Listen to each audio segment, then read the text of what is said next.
La fin de l'Ancien Monde, la fin de Tartaria, témoignages précieux, partie 2. Chronique de l'Apocalypse. Un jour, l'armée est revenue. Mais cette fois, ils sont venus du ciel. Ils avaient des avions étranges qui ressemblaient à d'énormes zeppelins. Ces avions avaient des armoiries qui ressemblaient à des cercles. Sans avertissement ni explication, ils ont commencé à tout détruire sur le terrain. Une fois de plus, des armes puissantes inconnues ont été utilisées. D'énormes éclairs ont frappé le sol du ciel. Toutes les grandes constructions sur le terrain ont été détruites, y compris les Vereya. Peu de temps après l'attaque, les bassins d'eau, y compris Meshiora, ont commencé à disparaître rapidement. Le territoire de la communauté de Kurchak était rempli de cadavres et d'épaves. Ceux qui ont réussi à survivre pendant un certain temps ont pleuré jusqu'à ce qu'ils soient anéantis par une vague d'attaques les unes après les autres. L'armement avancé de l'armée a fait fondre le métal et la pierre, rien ne pouvait l'arrêter. Tout a été fait en très peu de temps. Les gens ne pouvaient pas résister, car ils n'avaient rien de similaire dans leur arsenal. Le ciel était tellement noirci par la fumée que même le soleil ne pouvait pas être vu. Tout cela ressemblait à une histoire bien connue de la Bible. En ce qui concerne les armoiries de la cocarde, je peux me souvenir de ce symbole de divers films et livres d'histoire, mais selon Wikipédia, l'armée de l'air française a été la première à commencer à l'utiliser comme un signe militaire. Mais étaient-ils vraiment les premiers? Un symbole qui est sorti de nulle part tout d'un coup? Cela ne se passe jamais de cette façon. Je suppose que cet emblème est beaucoup plus vieux que XXe siècle, mais les réponses exactes nécessitent une enquête plus approfondie. Les survivants restants ont réussi à se cacher dans les eaux en voie de disparition du lac Meshiora et d'autres bassins d'eau voisins. Les avions attaquants sont partis à la fin de leur tâche et personne ne les a revus depuis. Un autre fait qui a réussi à survivre jusqu'à nos jours est que ces événements catastrophiques se sont produits simultanément à une très grande échelle territoriale. Presque tout avait disparu, y compris toutes les Vereya et les forêts. De nombreuses sources régionales de Gus-Zelezny affirment que le barrage de Batashvi, qui formait l'immense lac là-bas, a été détruit dans les années 1920 par une inondation, ou pour une autre raison naturelle. Je suppose que ce n'est absolument pas vrai. Ce barrage a été détruit beaucoup plus tôt, comme au tout début du XXe siècle. La partie inférieure des terres de l'ancien lac était remplie de villages, près du côté de Tuma. Il y a beaucoup de divergences autour de cet endroit. Il s'avère donc que les événements dont on nous dit qu'ils se sont produits dans les années 1920 auraient pu se produire 50 ans plus tôt. Ceux qui ont réussi à survivre ne sont jamais retournés dans les endroits où ils vivaient. Craignant que tout ne se reproduise, ils se sont cachés dans des endroits difficiles d'accès, commençant une nouvelle vie principalement associée à la survie. De plus, peu de temps après la purge, le temps a radicalement changé. Une énorme quantité de précipitations mélangées à de la terre et du sable est tombée du ciel. Toutes les ruines, les forêts tombées et les bassins d'eau ont été ensevelis par elles, puis gelés. Le gel s'est rapidement levé, ne réapparaissant que pendant quelques périodes de temps fixes plus tard, mais les eaux locales ont commencé à se comporter bizarrement. Toutes les eaux qui avaient un approvisionnement souterrain ont commencé à disparaître et à réapparaître sur une période de 12 ans. La réapparition était généralement suivie d'inondations locales. Ce processus s'est produit pendant des années, bien qu'il soit devenu moins perceptible avec le temps. Lorsque les eaux disparaissaient, les incendies se produisaient assez souvent, brûlant les restes de la dernière catastrophe. Au fil du temps, les forêts tombées qui avaient été écrasées par la terre se sont décomposées et ont formé de la tourbe. Cette tourbe est devenue un nouveau problème pour les gens pendant les sécheresses, mais cela s'est produit plus tard. Un an après la catastrophe, certaines personnes qui portaient une armure de chevalier en acier ont commencé à fouiller les ruines. Ils cherchaient les appareils en fer et ce qu'il y avait à l'intérieur, ainsi que tous les objets contenant de l'or. Quand ils avaient besoin de main-d'œuvre pour nettoyer les ruines, ils utilisaient des esclaves prisonniers. S'ils remarquaient des témoins, ces derniers étaient abattus sans avertissement, avec les mêmes armes puissantes inhabituelles. S'ils devaient détruire quelque chose qui n'avait pas été détruit pendant l'invasion, ils le faisaient. Les chevaliers n'allaient généralement pas loin des endroits où se trouvaient les ruines. Les survivants et leurs nouveaux foyers n'étaient pas leur cible à ce moment-là. Les chevaliers ne sont venus qu'une seule fois, et depuis, personne ne les a revus. Le type de menace suivant était les groupes de chasseurs d'hommes qui venaient toujours en grands groupes armés. Ils portaient des vêtements décontractés mais utilisaient les mêmes armes inhabituelles de grande puissance. Ils ont capturé tous ceux sur qui ils sont tombés. Les personnes capturées ont été attachées et emmenées dans une direction inconnue. Les personnes enlevées qui ne convenaient pas à leurs objectifs ont été tuées sur place. Ces chasseurs d'hommes fouillaient la région depuis très longtemps. Pour survivre, Les gens devaient se cacher dans des endroits presque inaccessibles aux étrangers. Là, ils ont construit leur nouvelle maison et ont appris à subvenir à leurs besoins avec tout ce dont ils avaient besoin pour survivre. Ils n'ont pas quitté leur nouvelle zone de sécurité pendant longtemps. Un temps assez long pour qu'une nouvelle génération soit formée. À ce moment-là, une chose terrible s'est produite qui a mis à nu la nature d'un être humain. Les Kurchaks, tellement habitués à l'âge d'or, ont dû faire face à une nouvelle vie dure, pleine de mal et de misère, qu'ils n'étaient absolument pas prêts à endurer. Presque immédiatement, des gens hautement civilisés ont commencé à se comporter comme des animaux. Il est si triste et ironique d'entendre que des gens qui possédaient récemment une technologie super avancée, que nous connaissons aujourd'hui, se sont si rapidement transformés en êtres biologiques primitifs qui étaient prêts à tuer, à servir et même manger leurs anciens frères. Les conditions étaient si extrêmes et folles que les gens étaient tués par leurs camarades de tribu ou par des chasseurs d'hommes, s'ils décidaient de quitter leur maison. L'ampleur de la désunion était si élevée que les gens ne pouvaient faire confiance qu'à leurs parents les plus proches. Ce qui était maintenu auparavant par l'idéologie et les vérayas, devait maintenant être forcé par la discipline la plus stricte. Les connaissances restantes sur le passé et les technologies récemment utilisées ont été données aux nouvelles générations, mais chaque nouvelle année passée dans l'isolement a aggravé la situation. Chaque nouvelle année, l'ancienne culture et les connaissances diminuaient, car la conscience est malheureusement déterminée par l'être social. Sans connaissances antérieures et vérayas, les gens ont dégénéré. Toutes les familles ont essayé de produire autant d'enfants que possible, afin d'obtenir plus de mains capables de travailler, augmentant ainsi les chances de survie. Les femmes donnaient naissance à des enfants chaque année, mais n'étaient toujours pas en mesure d'élever autant d'enfants qu'elles en avaient besoin. Les gens ont trouvé un moyen de se nourrir avec tout ce qu'ils pouvaient trouver à proximité. Ils chassaient jusqu'à l'extinction presque tous les animaux de leur voisinage, y compris même les loups sauvages. Ils récoltaient également des baies lorsque cela était possible. Mais le plus effrayant n'était pas le manque de nourriture. Les armes puissantes de l'armée, qui visaient les Kurchaks et d'autres personnes de cette époque, ont eu des effets terribles sur les corps humains. On ne sait pas exactement comment cela affectait les gens, mais les maladies bien connues comme la peste et la diphtérie étaient l'une des conséquences de l'utilisation des armes. Lorsque les armes puissantes ont été cachées ou restreintes, ces maladies de masse ont disparu. Des guerres ont été menées partout, mais personne ne savait où exactement et pourquoi. Mais Kurchak en avait assez. L'écho de la guerre passée, qui était plutôt une extermination pour les Kurchaks, les hantait depuis de nombreuses années, ainsi que les maladies terribles qui sont venues comme conséquence après l'exposition à des super-armes. Les gens ont essayé de les guérir avec tous les moyens qu'ils avaient. Heureusement, certaines connaissances sur la technologie médicale passée sont restées. Toutes les familles ont essayé de recréer des dispositifs en fer et des vérayas, mais peu ont réussi. À un moment donné, les chasseurs d'hommes ont disparu et il est devenu sûr de sortir des zones sécurisées. De nouvelles autorités ont convoqué les gens pour les convaincre de déménager dans des villes et des villages normaux.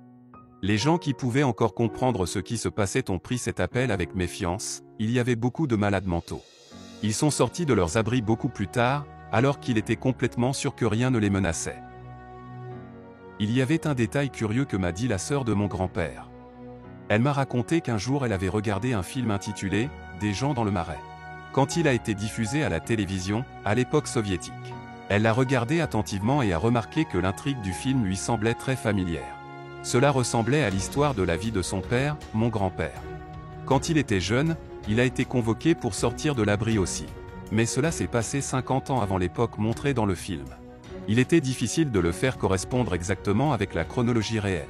Même si quelques générations se sont écoulées, il faut dire que ces générations de personnes ont vécu beaucoup plus longtemps que ce que nous avons l'habitude de penser actuellement. Un autre détail était lié aux autorités de cette époque. Ils essayaient de se présenter comme les mêmes blancs que les Kurchaks cachés.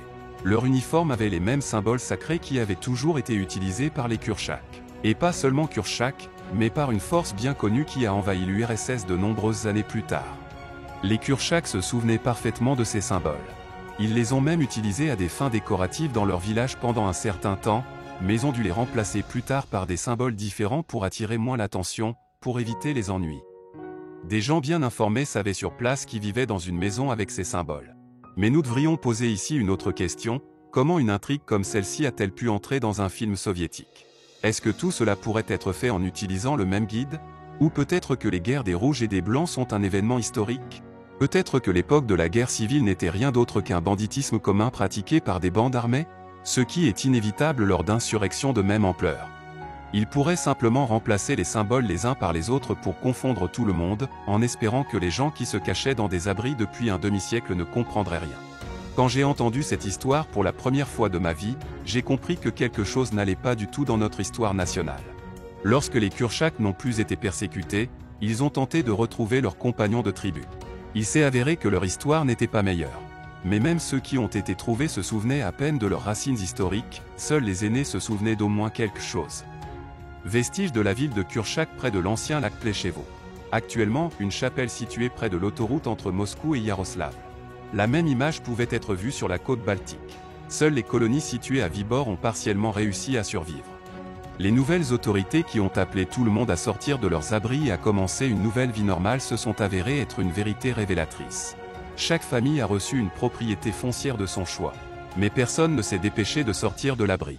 Lorsque les hommes et les femmes les plus âgés, qui se souvenaient encore de l'âge d'or, ont finalement décidé de le faire, ils ont été choqués par l'ampleur des changements. Les villes ont changé de nom dont beaucoup ont reçu un préfixe, spa. Toutes les rivières ont changé de direction ou ont complètement disparu. La plupart des anciennes villes ont été repeuplées d'étrangers sortis de nulle part. Ces étrangers ne se souvenaient pas de leur histoire, ils n'aimaient pas travailler et étaient dépendants de l'alcool, auparavant inconnu des Kurchaks. Le terme « génération perdue » leur était parfaitement applicable. Presque chaque ville avait un endroit que nous appelons bistrot ou pub de nos jours. Ces bistrots avaient le soutien des autorités. Pour s'assurer qu'ils ne pourraient jamais manquer d'argent, ils ont également été sécessionnistes. À l'intérieur de ces bistrots, vous pouviez toujours acheter de l'alcool et le payer avec presque n'importe quoi, viande, foin, bûche ou tout ce que les gens avaient en leur possession. À ce stade, les gens ont découvert ce qu'était l'argent pour la première fois.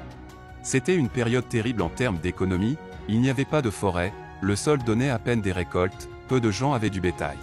Quand les gens qui se souvenaient encore des Vereyas regardaient les nouvelles églises-temples, ils interdisaient à leurs enfants d'entrer ou même de s'approcher d'eux.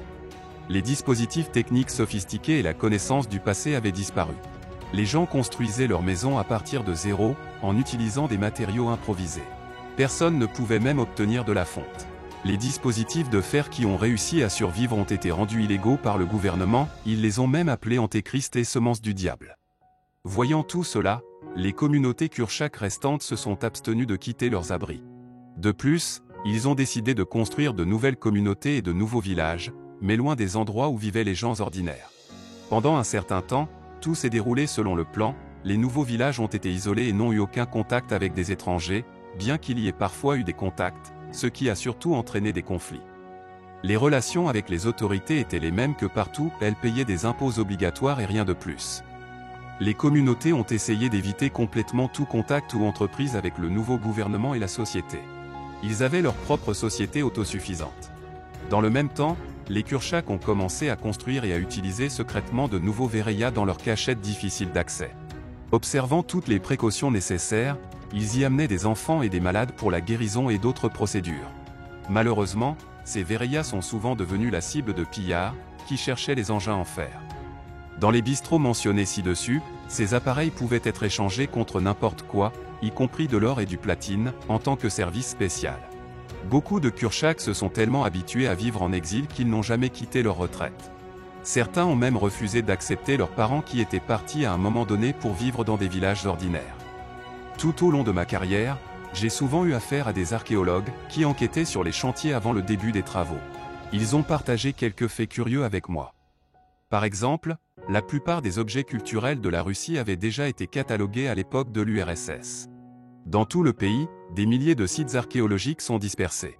Ces sites sont les endroits où les gens vivaient à un moment donné. Mais ils n'ont pas beaucoup de valeur.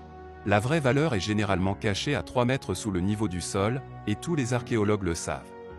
Dans la région de Kobylinka, mentionnée plus tôt, près d'un endroit où se trouvait autrefois une grande Vereya, une famille Kurchak a décidé de s'installer.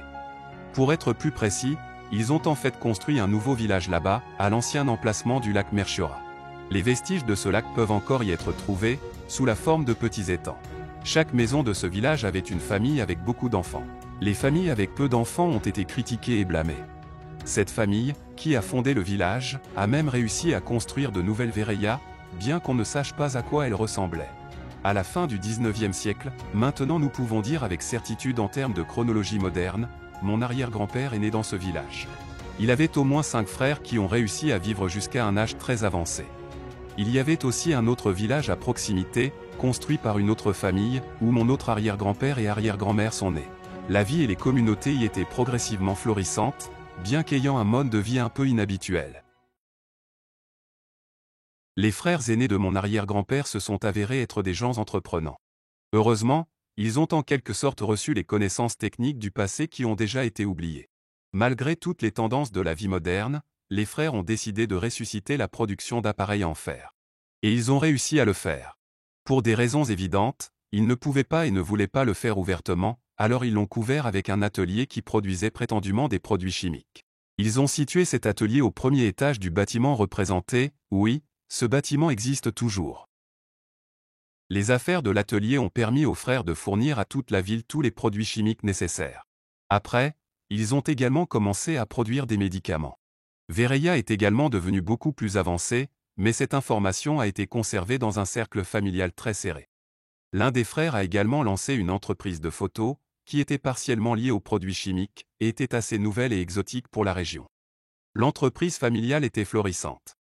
La ville recevait des maisons flambant neuves de grande qualité. Les autorités locales ont même permis aux Kurchaks d'y construire leur propre temple, en essayant de les adapter aux normes de vie traditionnelles. Le temple est toujours là en passant. Ce temple n'avait évidemment rien de similaire avec une Vereya, à l'exception des dômes exceptionnellement épais. Mais la plupart des gens avaient déjà oublié les Vereyas de toute façon. Malheureusement, cette vie reposante n'a pas duré longtemps. Un jour d'hiver, une pauvre fille errante est arrivée dans la ville. Au début, tout le monde pensait qu'elle n'était qu'un simple sans-abri, car il y en avait beaucoup à cette époque. Elle était vêtue de vêtements sales et avait le visage blessé. Mais soudain, elle s'est avérée bien consciente de diverses personnes qui vivaient dans la ville, elle connaissait exactement leurs noms. Elle a demandé où ils vivaient, et les gens l'ont aidée, parce que les gens qu'elle a nommés vivaient effectivement là, bien que certains d'entre eux étaient déjà morts. Ils lui ont amené la première personne de la liste, c'était un très vieil homme. Les femmes ont commencé à pleurer et à trembler, puis ont dit « Désastre. Le désastre arrive. Faites vos valises et partez dès que vous le pouvez. Il tue notre peuple à Vibor, je suis la seule à avoir réussi à survivre et à m'échapper. Ils viendront bientôt après vous. » Elle s'est avérée être la fille d'un parent éloigné qui vivait près de Vibor. Elle a été emmenée dans une maison, réchauffée et a tout raconté sur ce qui s'était passé à Vibor. Avec beaucoup de difficultés, ils ont réussi à obtenir une image complète de ce qui s'est passé. Apparemment, il y a eu encore un autre renversement de pouvoir, et les nouvelles autorités ont décidé d'éliminer tous ceux qui étaient liés aux Kurchaks, ils étaient appelés adeptes de l'ancienne foi là-bas. La jeune fille a réussi à s'échapper, découvrant auparavant où aller. Elle a à peine réussi à atteindre la destination. Lorsqu'elle a été lavée, il s'est avéré qu'elle n'avait que 14 ans. Cette femme est finalement restée à Spaklepiki et y a vécu toute sa vie. De nombreuses années plus tard, lorsque ses proches à Vibor ont été retrouvés et l'ont appelée à revenir, elle a fermement refusé. Apparemment, les souvenirs de son enfance étaient si terribles et effrayants, qu'elle ne pouvait pas décider autrement. Comme beaucoup de gens avaient encore à l'esprit des histoires sur l'ancienne guerre, ils ne voulaient pas tenter le destin. Les frères ont commencé à préparer l'évacuation. La plupart des résidents se sont préparés à partir aussi. Ils se sont dirigés vers les anciennes retraites de Kurchak dans des endroits lointains et inaccessibles. Lorsque la nouvelle autorité est arrivée, comme prévu, ils n'ont pas commencé à tuer les Kurchaks de gauche, étonnamment, mais ont plutôt commencé à voler les riches, les privant de tout ce qu'ils avaient. Certains ont été tués, d'autres ont été épargnés. Leur cible suivante était les églises, puis les gens ordinaires. Tout cela a duré plusieurs mois. La population locale de Spaklepiki a essayé de résister, mais n'a pas réussi. L'atelier qui appartenait aux frères vient d'être confisqué comme toutes les autres entreprises de la région. Ils ont reçu de nouveaux propriétaires qui n'ont rien trouvé d'autre que des salles de travail vides. La sœur de mon grand-père, celle qui m'a raconté cette histoire, était l'une des Kurchaks qui ont décidé de rester. Elle m'a dit qu'après tous ces événements, elle avait réussi à épouser une riche personne locale qui possédait une usine locale. Mais leur mariage n'a pas duré longtemps, car un jour son mari s'est fait arrêter et emmener dans une direction inconnue. Un autre fait curieux était que les représentants de la nouvelle autorité avaient les mêmes symboles qui étaient bien connus des Kurchaks. Mais plus personne n'y prêtait attention. Il convient de mentionner que les Kurchaks ont décidé de partir pour des retraites lointaines. Tous ceux qui haïssaient les bolcheviks étaient autorisés à rejoindre les Kurchaks. Kurchak a créé une nouvelle colonie qui a été restreinte pour les nouvelles autorités. On sait que les Kurchaks ont fait tout ce qu'ils pouvaient pour empêcher les bolcheviks d'y arriver. Ils ont même utilisé des armes quand c'était nécessaire. Ce fait n'est pas divulgué publiquement. Finalement, j'ai découvert que les frères avaient réussi à trouver un moyen très intelligent d'utiliser l'ancienne technologie. Je l'ai découvert par accident, en 2020. Quand les bolcheviks sont arrivés au pouvoir, ils n'aimaient certainement pas le fait qu'il y avait une communauté autonome cachée dans les forêts. Ils décidèrent donc de commencer à abattre progressivement les forêts qui abritaient les retraites des partisans. Ils l'ont fait en nettoyant les chemins étroits qui se sont ensuite connectés les uns aux autres en un réseau. De cette façon, ils pouvaient accomplir 2 tâches à la fois, ramasser du bois et trouver les retraites de Kurchak. Les ouvriers créaient généralement des villages de bûcherons à proximité. Selon les données disponibles, de grands villages de bûcherons se trouvaient dans les villages Gar, Golovanova-Dacha, Kurcha 1 et Kurcha 2. Actuellement, il n'est pas clair si les bûcherons savaient ou non le fait qu'ils avaient été envoyés là non seulement pour couper les forêts, mais aussi pour trouver les retraites de Kurchak, ce qui s'est finalement produit. Mais Kurchak a réussi à faire ce que personne n'attendait d'eux à ce moment-là. Les frères ont appris des erreurs stratégiques de leurs ancêtres et à partir des dispositifs en fer, ils ont fabriqué une arme puissante, exactement la même que celle utilisée dans les temps anciens. Ils l'ont utilisée conformément à sa destination. L'inscription dit « Ici se trouvait la colonie Kurcha 2, qui a été complètement détruite par un incendie le 3 août 1936.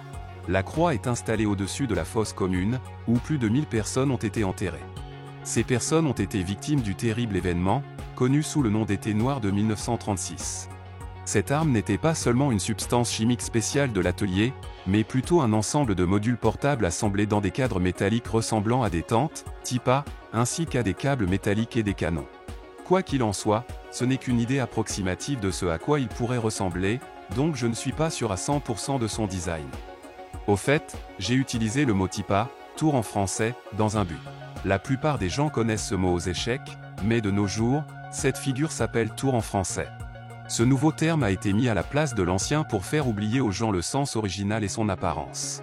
Si vous regardez la page Wikipédia de celui-ci, vous pouvez voir que certaines langues ont sauvé un autre sens de ce mot, qui est canon. Il n'est pas difficile de voir les connexions. Je dois également dire que je n'exulte nullement de ce qui s'est passé avec les personnes qui ont été blessées et tuées à cause de ces armes.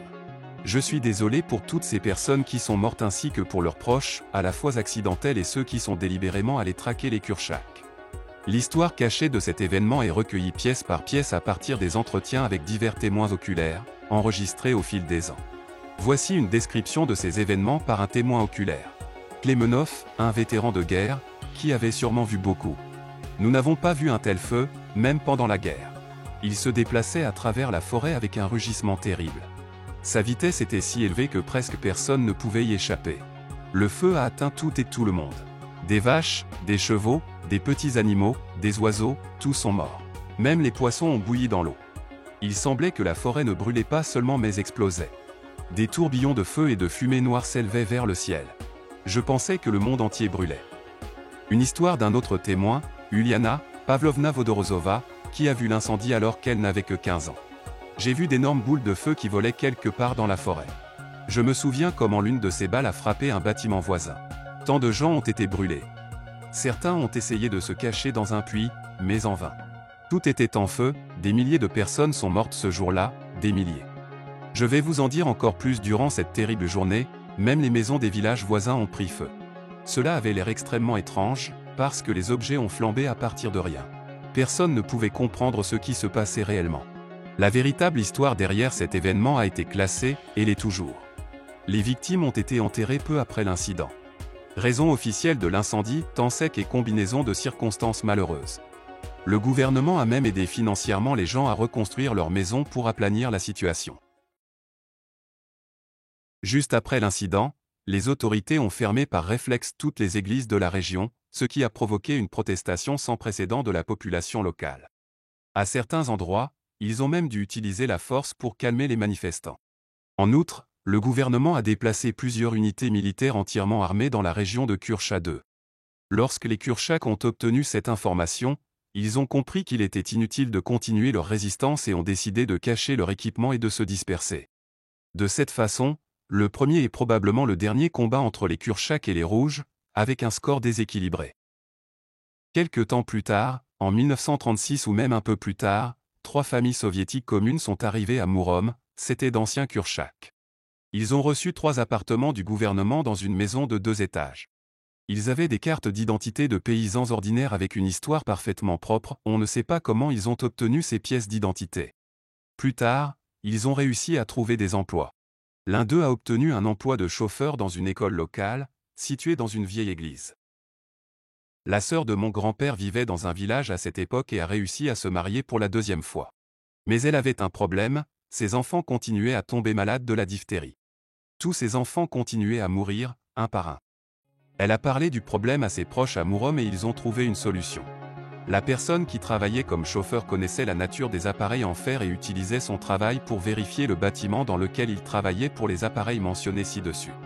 Il connaissait un moyen secret de trouver les cachettes avec des appareils en fer et un jour il a réussi à les trouver, j'ai entendu dire qu'il devait creuser sous les murs pour les trouver.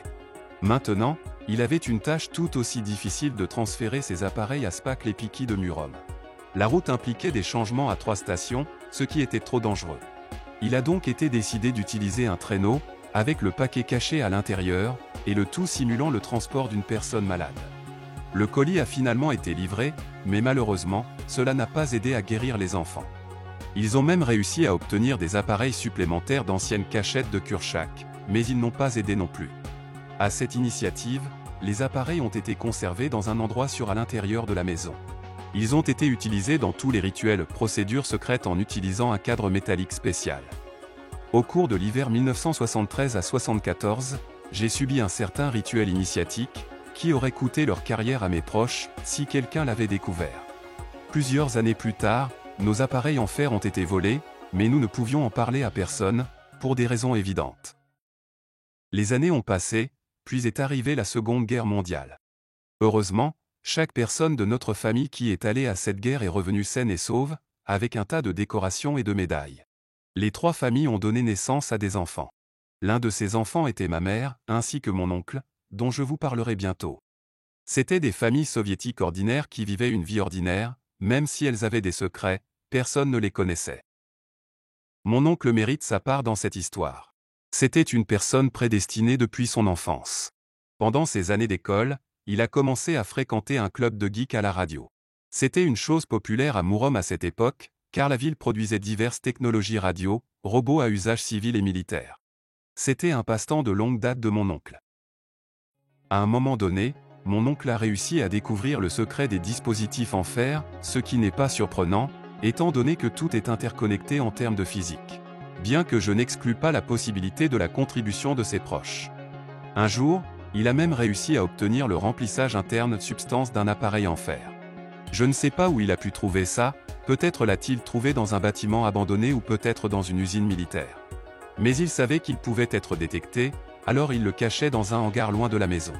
Il y a eu un cas intéressant, lorsque mon oncle, avec un de ses amis, a décidé d'invoquer un fantôme, en utilisant un feu sacré, une lanterne spéciale comme celle que j'ai décrite plus tôt, alimentée par un appareil en fer et un morceau d'un vieux miroir, qu'ils ont trouvé dans une vieille maison. Mais ils ont utilisé un mauvais composant, huile de lin au lieu d'huile d'encens, et la lampe ne s'est pas allumée. Cependant, la lanterne a commencé à scintiller lorsque le miroir a été placé près d'elle. L'expérience a été arrêtée peu de temps après, mais les deux ont eu des problèmes oculaires pendant longtemps depuis lors. Mais ce n'est pas la fin de l'histoire. À une certaine distance du lieu de l'expérience, il y avait une unité militaire, nom de code objet 310. Et il s'est avéré que cette unité militaire a subi une perte de communication radio à peu près au moment où ils ont mené leur expérience. Très vite, le hangar avec la cachette a été localisé par un service spécial, avec des appareils en fer confisqués.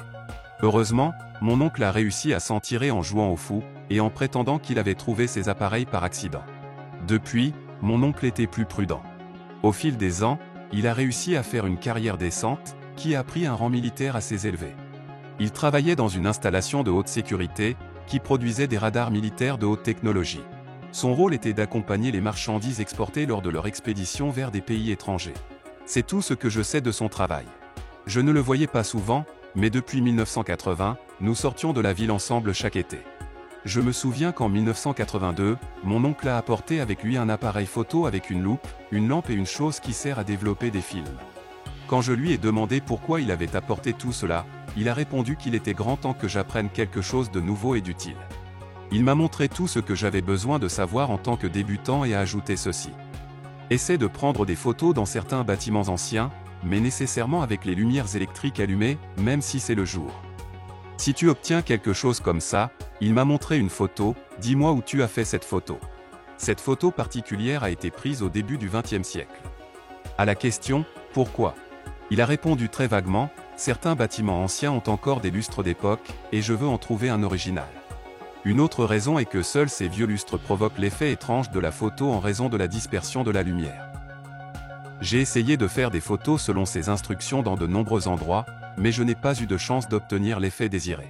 Cependant, une seule fois c'est arrivé, mais pas à cause d'un lustre. Une vieille maison avait un four en fonte, qui ressemblait à celui-ci. Ce four était énorme et était utilisé par 3 appartements distincts à tour de rôle. Je me demande encore comment ce four a réussi à survivre à la guerre, lorsque les autorités confisquaient tout le métal qu'ils pouvaient pour les besoins de la guerre. Au moment où j'ai fait cette photo, j'avais déjà oublié la demande de mon oncle. Alors quand j'ai vu ces phénomènes étranges sur la photo, j'ai su que je devais le lui montrer. Peu de temps après, le bâtiment qui abritait la fournaise a été fermé pour une réparation d'immobilisation, et tous ses habitants ont été relogés, ils ne sont plus jamais revenus dans cette maison. Le four avait probablement disparu après cet incident. C'était très étrange, surtout compte tenu du fait que les gens attendaient généralement pendant des décennies que leur maison soit choisie pour la réparation des immobilisations. Il y avait un autre cas curieux dont je me souviendrai pour le reste de ma vie. Pendant la perestroïka, j'ai entendu dire que les geeks de la radio gagnaient le plus grand respect en apprenant à transmettre un signal dans le réseau de radio câblé de toute l'Union, par le biais de prises installées dans tous les foyers. J'étais déjà un geek de la radio moi-même, donc je voulais vraiment apprendre cette compétence, mais je ne savais pas comment l'aborder. J'ai démonté un haut-parleur domestique et j'ai trouvé un transformateur à l'intérieur. J'ai essayé d'inspecter ses propriétés, mais comme il n'y avait pas Internet à ce moment-là, et que c'était tout un voyage pour aller à une bibliothèque, j'ai décidé de rendre visite à mon oncle pour obtenir des conseils. Nous avons eu un dialogue qui ressemblait à ceci. Dis-moi s'il te plaît, de quel type de transformateur ai-je besoin pour transmettre un signal dans le réseau câblé en utilisant l'une des prises de l'amplificateur? Tu me dis que tu es un spécialiste? Prends un guide, fais les calculs nécessaires, choisis le bon fil et enroule-le, dit mon oncle, avec la voix d'un chef de département d'ingénierie. Cela prendra trop de temps. Peut-être as-tu un transformateur de rechange quelque part? Que penses-tu, que c'est un entrepôt ici? Puis, après avoir pris une courte pause et réfléchi à quelque chose, il a continué. En fait, j'ai un transformateur de rechange. Laisse-moi aller au garage et l'apporter. Il est parti pour le garage et est revenu en 15 minutes, apportant un étrange appareil oblong enfermé dans un conteneur métallique militaire vert, qui ressemblait à une brique avec une valve sur le dos. Puis il a expliqué comment connecter cet appareil au réseau de radio câblé. Ce qui est intéressant ici, c'est qu'il m'a dit de connecter l'appareil d'une manière très inhabituelle en utilisant la prise casque. Il m'a également demandé de mener l'expérience pas plus de 10 minutes. J'ai arrêté après 10 minutes, j'ai dû immédiatement tout déconnecter et lui ramener l'appareil. Il m'était également interdit de tordre la vanne, car il y avait quelque chose de liquide à l'intérieur. J'ai été surpris par les instructions qu'il m'a données, mais finalement, tout a fonctionné.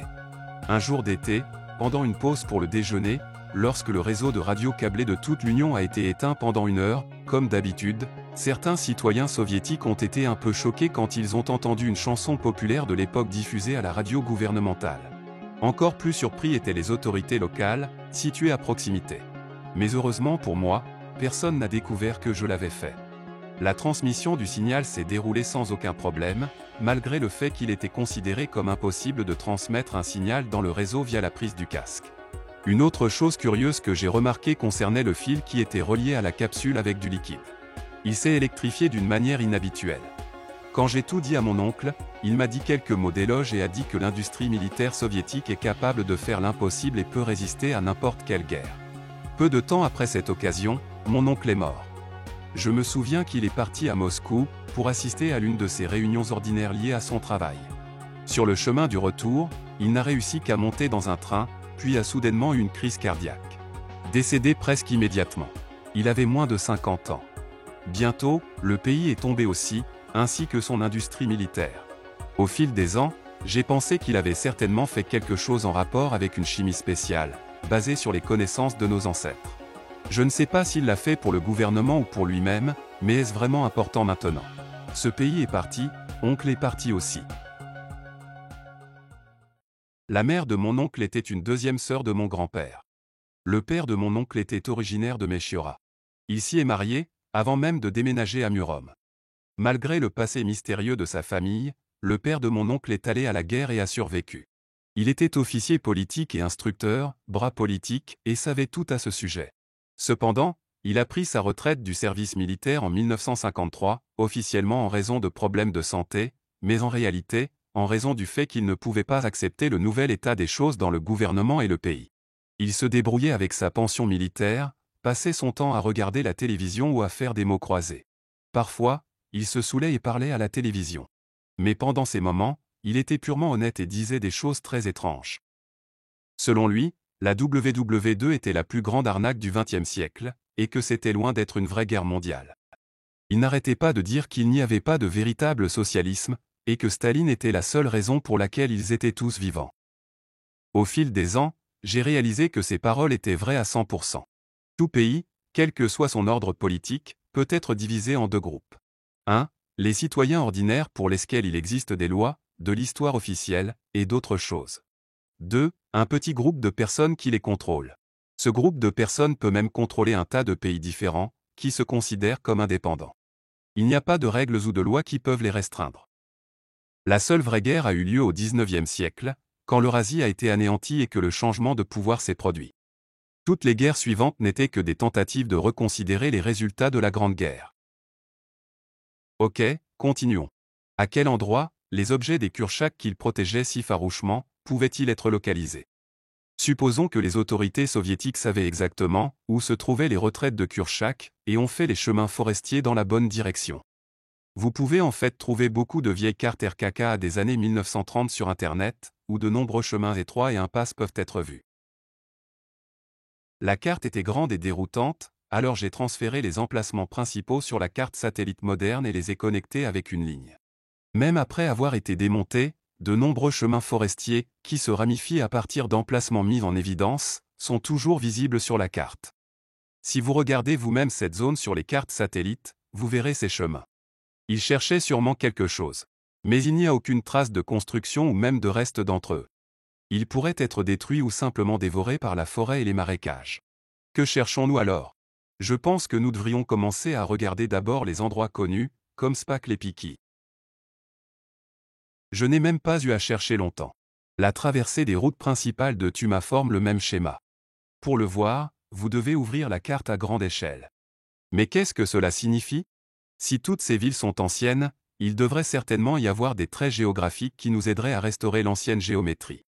La direction des rues les plus anciennes peut nous fournir quelques indices. Prenons le passage principal de Tuma, formé par les rues Lénine et Engels. Les rues Lénine sont marquées de la ligne rouge. Deux axes forment étrangement un coin de 120 degrés. C'est une coïncidence? Transférons cet axe sur la carte satellite, avec la direction donnée. Ensuite, combinez-le avec l'axe du Spaklepiki. Analysons maintenant le croisement de ces deux axes. Divisez la distance entre le point de croisement des axes et le croisement des rues de Tuma par 2, en traçant deux cercles et une ligne à l'endroit où ils se croisent. La ligne que nous obtenons, surlignée de couleur jaune, est alors tracée symétriquement dans une autre direction. Nous pouvons remarquer plusieurs choses curieuses. Tout d'abord, nos axes qui se croisent forment un coin de 120 degrés et les deux ont un coin de 60 degrés avec un axe vertical de la carte, axe nord-sud. Deuxièmement, la fin de la ligne épaisse, axe Spaklepiki, chevauche curieusement la courbe de la rivière. Compte tenu de l'imprécision des cartes satellites, nous pouvons supposer que ce n'est absolument pas une coïncidence. Ceux d'entre vous qui sont bons en mathématiques ont probablement deviné que nous avons affaire ici à des concepts sumériens d'organisation mondiale de forme triangulaire. Selon leur enseignement, tout cercle peut être imaginé comme un ensemble de 6 triangles équilatéraux. Lors de ma dernière visite à Spaklepiki, à l'époque de l'URSS, je suis tombé sur un vieux livre intéressant. Il avait l'air très étrange et contenait diverses figures géométriques. La langue dans laquelle il était écrit était absolument illisible, sans aucun commentaire pouvant être lu. Il y avait aussi des formules, mais pas avec X et Y, mais plutôt avec des symboles slaves. On m'a dit que c'était un vieux livre de mathématiques, qui était utilisé pour enseigner aux enfants à l'école. À cette époque, je ne comprenais pas la valeur de ce livre, mais maintenant je sais à quel point il était précieux. Ce n'est que maintenant que je comprends que les mathématiques de ce livre étaient à un niveau complètement différent de ce que nous utilisons aujourd'hui. Le livre avait des équations pour calculer les propriétés des ondes, mais si les mathématiques modernes utilisent d'énormes formules pour cela, les formules du livre étaient beaucoup plus simples, ils utilisaient juste des symboles différents pour le faire. On peut donc se demander si ces mathématiques sumériennes étaient sumériennes après tout. Ok, essayons d'utiliser les mathématiques sumériennes ici et trouvons un centre de notre grand cercle, construit de triangles équilatéraux. Pour cela, nous utiliserons des axes que nous avons précédemment dessinés au-dessus de Tuma et Spaklepiki. En utilisant la règle de symétrie circulaire, nous allons dessiner ces triangles dans la direction sud. Encore une fois, de nouvelles choses curieuses apparaissent. Si vous dessinez les cercles correctement, vous obtiendrez un triangle qui pointe vers un village nommé Kriusha, côté ouest de la carte. Ce lieu correspond également à l'une des impasses de la forêt, point bleu sur la carte. Dessiner de petits cercles blancs sur la carte, autour de Tuma et Spaklepiki, et également tracer une ligne à partir des points où ils se croisent, révèle une zone qui était un endroit parfait pour la Vereya à Kobylinka dont j'ai parlé plus tôt dans le texte, point rose sur la carte. Et qu'avons-nous au centre de ce grand cercle? Le point le plus au sud sur la carte. Une zone littéralement nommée « défense ». Un fait intéressant qui mérite d'être mentionné, cet endroit a été nommé de cette façon parce que ce sont les rouges qui devaient se défendre, pas les Kurchaks. Selon les histoires folkloriques, ils avaient terriblement peur des Kurchaks et de leurs armes. Je pense que ce n'est pas un endroit parfaitement calculé, mais quoi qu'il en soit, nous sommes sûrement sur la bonne voie. Les Kurchaks y déployaient leurs armes et attendaient les intrus. Mais étant donné que le feu dont nous avons parlé plus tôt a réussi à atteindre la station Kurcha 2, nous pouvons supposer que les envahisseurs venaient d'un autre côté, mais lequel? Essayons de le savoir. Les lignes épaisses bleu clair sont des canaux, ne les surlignez pas trop fortement pour éviter d'attirer l'attention. C'était une ville immense, comparable à Moscou en taille. C'est peut-être le vrai Ryazan dont je parlais. Je ne peux même pas imaginer le nombre de personnes qui pouvaient y vivre à l'âge d'or. Seraient-ce les Kurchaks et leurs ancêtres tartariens? Je n'ai aucun doute que c'était eux, étant donné les symboles que nous avons découverts. Mais était-ce juste un symbole après tout? C'est une question très intéressante. Mais où la bataille entre les Rouges et les Kurchaks a-t-elle eu lieu dans les années 1930?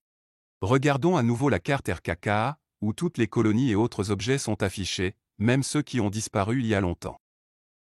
Pour vous faciliter la tâche, je peux vous dire qu'il s'agit d'un endroit nommé Cordon Kormilitsine, juste à côté d'une impasse. Il a été nommé infirmière, le mot russe infirmière vient du mot nourrir, parce qu'il y avait une Vereya qui nourrissait les populations locales avec bien-être. À un moment donné, il a été démonté comme tous les autres Vereya, ses composants étant cachés ou enlevés. J'aimerais avoir un géoscanner pour rechercher cet endroit. Après tout, il n'est qu'à 200 km de Moscou.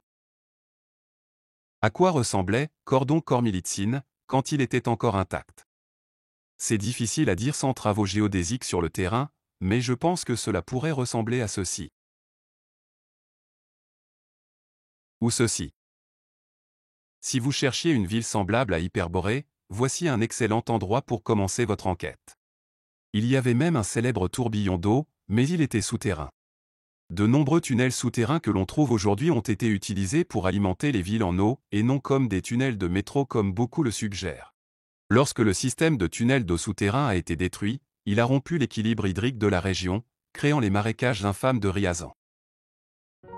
C'était un froid avril 2017 quand j'ai fait un rêve curieux. Au cours de ce rêve, j'ai parlé à mes ancêtres, qui m'ont dit ceci. Dépêchez-vous, le temps presse. Vous devriez ressusciter nos sanctuaires. Au nom des ancêtres. Laissez tout le monde autour de vous, être sûr que rien ne se passe. Nous sommes avec vous. Mon rêve s'est interrompu. Même s'il est basé sur des faits réels, je veux que ce texte soit considéré comme de la science-fiction. Je suppose que cela pourrait devenir une excellente base pour une intrigue de film hollywoodien. Mais il permet aussi de s'ouvrir l'esprit à ce qu'a pu être notre histoire. Un grand merci au site tartaria.info, ce site est une mine d'or pour tous les chercheurs en histoire alternative, la vraie histoire, celle qui n'est pas enseignée dans les livres d'école. Passez le visiter, je vous mets le lien dans la description sous la vidéo. Notre prochaine émission sera une enquête approfondie sur Tartaria, ce pays, cet empire qui était le plus grand du monde il y a tout juste 200 ans sur le territoire de la Russie actuelle et au-delà, et dont on nous a caché l'existence. Tartaria, ce que l'on sait. Ne manquez pas notre prochain épisode. Si vous avez aimé cette émission, n'hésitez pas à soutenir la chaîne Notre Mystérieuse Histoire. Ça nous permettra de nous développer et de vous proposer plus de contenu et de meilleure qualité. Vous pouvez nous faire un don sur Tipeee, PayPal, et par USDT-TRC20, les frais sont vraiment minimes. Vous avez également une boutique à disposition, où vous pouvez trouver les diaporamas complets, avec les informations et explications, de toutes les émissions précédentes, les géants, les hybrides, les souches d'arbres géants dans notre histoire. Pour ceux intéressés, cela vous évitera des semaines voire des mois de recherche pour une somme modique. N'hésitez pas à y faire un tour. Vous trouverez les liens dans la description de la vidéo et épinglés dans la section commentaires. Mettez un j'aime et abonnez-vous pour ne rien manquer de nos prochaines publications. Dites-nous si vous avez aimé et commenté, ça nous permettra d'avoir une meilleure visibilité sur les réseaux. À très vite les amis.